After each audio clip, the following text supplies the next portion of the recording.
April 16th on a Saturday, 2016. And trying it another way. Here's post number 2. I'm going to try to cut this with the Sawzall. This time just kind of riding along 2 pieces of wood as I cut through here. And I'll just watch that I'm not cutting the wood too much and kind of go with free-handed. I may try to get it level as I could this way. Over here. You know, and then level this way. Sorry, level this way. And this way. Not perfect.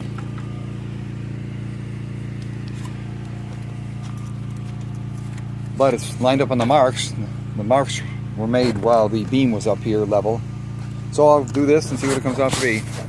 The one thought that I had was when these aren't perfect, you know, and the beam sits on them and you push down, you know, you nail everything in, you screw everything in, you carriage bolt this beam on top of this with the gussets on the side. And let's say, will the house, the weight of the house, I guess it'll probably just kind of sink into place. Will the wood give enough to where all surfaces will eventually meet because they soften up, or is there gaps in there? Is there gaps in there for life where it's not perfectly flush both ways, and you got the beam going down like that?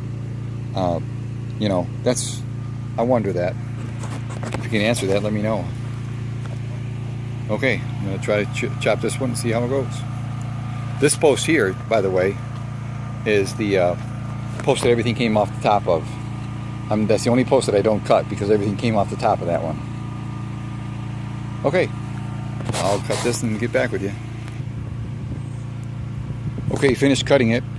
Kind of don't even want to show you. Turned out bad. Well, not too bad anyway. I'll trim it up, but yeah, it cut in the wood a little bit here, a little bit here, and boy, this post just was shaking, you know, vibrating. I had to put my knee up against it. I didn't really cut into the woods here very much, just a little bit here, but as you can see right there, I'll have to come and chop that and get that post level, and so I'll trim that up. Ugly. I'll get back with you. Over and out. Okay, one thing, by the way, I'm back. One thing about this post is I really didn't know how I should trim it, if I should keep cutting and make it lower and lower and stuff. And this little indentation right here that didn't cut well, kind of almost flush right here, and then it starts to cut deeper and deeper here.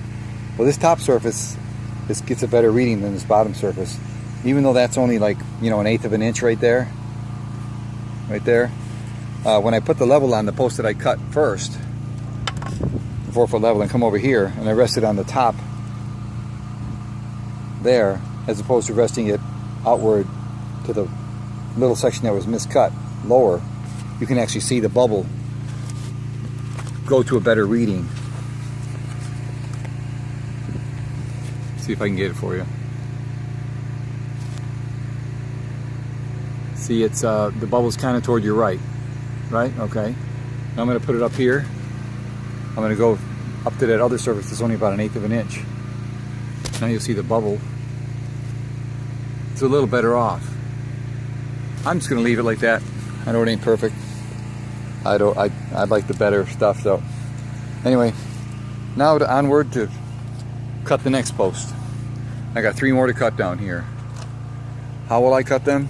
Well, I don't think I'm going to cut them like I did this one. That first way was better, but I think I'm going to go to the drawing board and I'll get back with you and we'll see what's going on. I don't have to show you all these mistakes I did. I could have done this and never even showed you. You would have never known.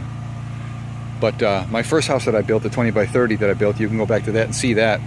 I didn't have wooden posts. I didn't have to cut wooden posts. So this is the first time I ever really had to cut wooden posts like a machinist, and that's what I am. I'm a machinist for a living, and now I'm an inspector after being a machinist for 30 years. And I'm trying to do everything within 10 thou, and you can't do that when you're working with the wood.